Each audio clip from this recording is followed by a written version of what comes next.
Obadiah. The vision of Obadiah. Thus saith the Lord God concerning Edom.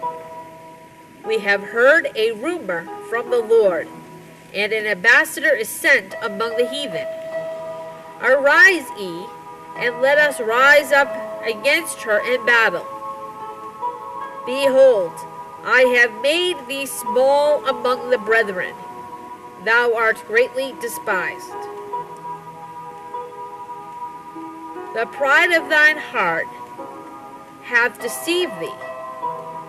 Thou hast dwellest in the clefts of the rock, whose habitation is high, that saith in his heart, who shall bring me down to the ground? Thou though exalt thyself as the eagle, and thou set thy nest upon the stars. Thence will I bring thee down, saith the Lord. If thieves come to thee, if robbers by night, how art thou cut off? Would they not have stolen till they had enough? If the grape gatherers come to thee, would they not leave some grapes? How are the things of Esau searched out? How are his hidden things sought up? All the men of thy confederacy have brought thee even to the border.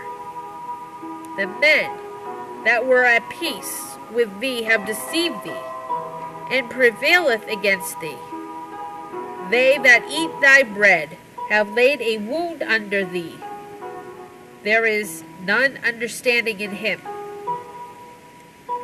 Shall I not say in that day, saith the Lord, even destroy the wise men out of Edom, and understanding out of the mouth of Esau? And thou and thy mighty men, O Teman, shall be dismayed to the end of everyone in the mount of Esau. They be cut off by slaughter. For thy violence against thy brother Jacob, shame shall cover thee, and thou shalt be cut off forever. And the day that thou stoodest on the other side, and the day that the strangers carried away captive his forces, and foreigners entered into his gates, and cast lots unto Jerusalem, even thou was one of them. But thou shouldest not have looked on the day of thy brother in the day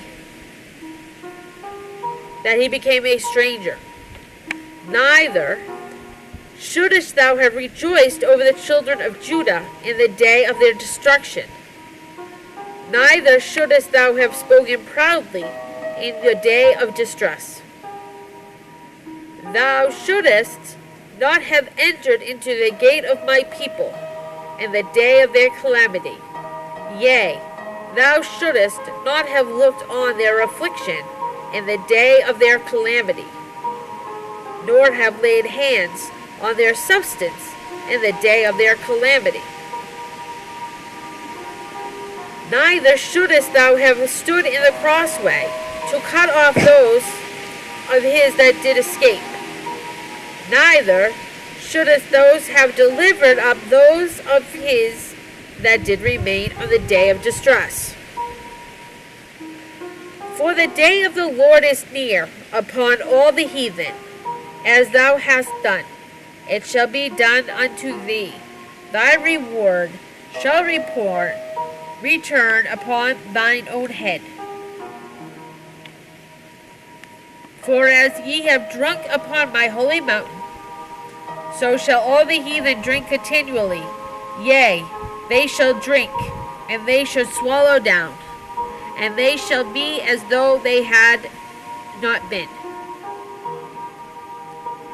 But upon Mount Zion shall be deliverance, and there shall be holiness, and the house of Jacob shall possess their possessions, and the house of Jacob shall be a fire, and the house of Joseph a flame, and the house of Esau a stubble, and they shall kindle in them, and devour them.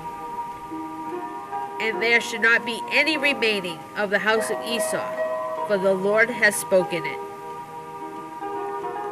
And they of the south should possess the mount of Esau, and they of the plain of the Philistines. And they shall possess the fields of Ephraim, and the fields of Samaria, and Benjamin shall possess Gilead. And the captivity of his hosts of the children of Israel shall possess that of the Canaanites, even unto Zarephath, and the captivity of Jerusalem, which is in Sephard, shall possess the cities of the south. And saviors shall come up on Mount Zion to judge the mount of Esau, and the kingdom shall be the Lord's.